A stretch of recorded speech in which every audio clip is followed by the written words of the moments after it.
আসসালামু আলাইকুম বন্ধুরা। আজকে কিছু গুরুত্বপূর্ণ কথা কইমু।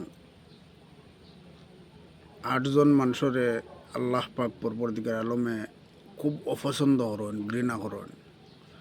এর মাঝে 1 নম্বর হইল ধনির কৃপণতা।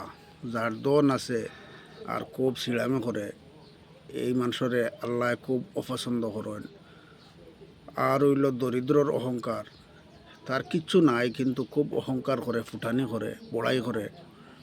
এরকম দরিদ্ররেও আল্লাহ পাক পরবর্তীকার আলমে ঘৃণা করেন। আর হইল রমণীর লজ্জাহীনতা, যে বেটি মানুষের শরম নাই, এইরকম মানুষরেও আল্লাহ পাক পরবর্তীকার আলমে ঘৃণা করেন।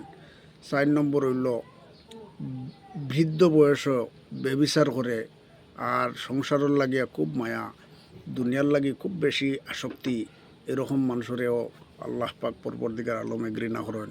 5 নম্বর যুবক মানুষ, নজওয়ান কিন্তু খুব অলসতা করে, তারেও আল্লাহ পাক পরবর্তীকার আলমে ঘৃণা করেন।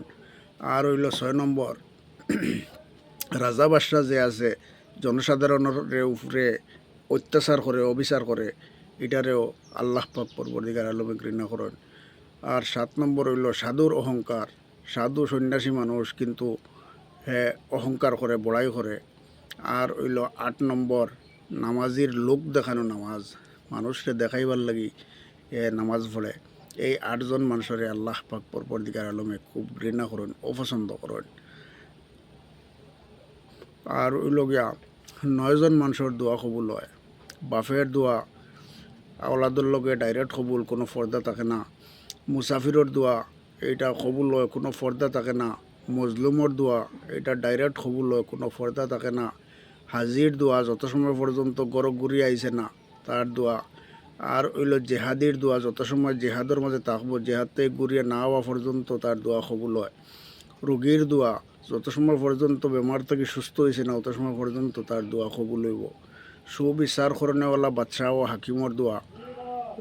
আর হইল গিয়া রোজাদারর ইফতারের সময়ের দোয়া, এক বাইয়ে আর এক বাইয়ের লগে দোয়া করলে এটাও কবুল, কোনো পর্দা থাকে না, আল্লাহ কবুল করে।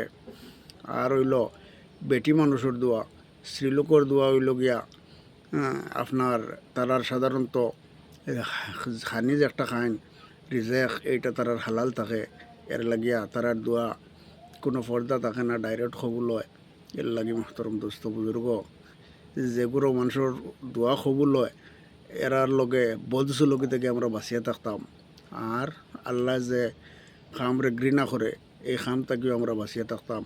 আল্লাহ পাক পরবর্তীকার আলমে কোয়া শুনা থেকে বেশি বেশি আমল করার তৌফিক দেওক। আর এই ভিডিওটা সবার কাছে বেশি বেশি লাইক কমেন্ট শেয়ার করিয়া ছড়াইয়া দিবা। আল্লাহ পাক পরবর্তীকার আলমে তৌফিক দেওক। আমিন।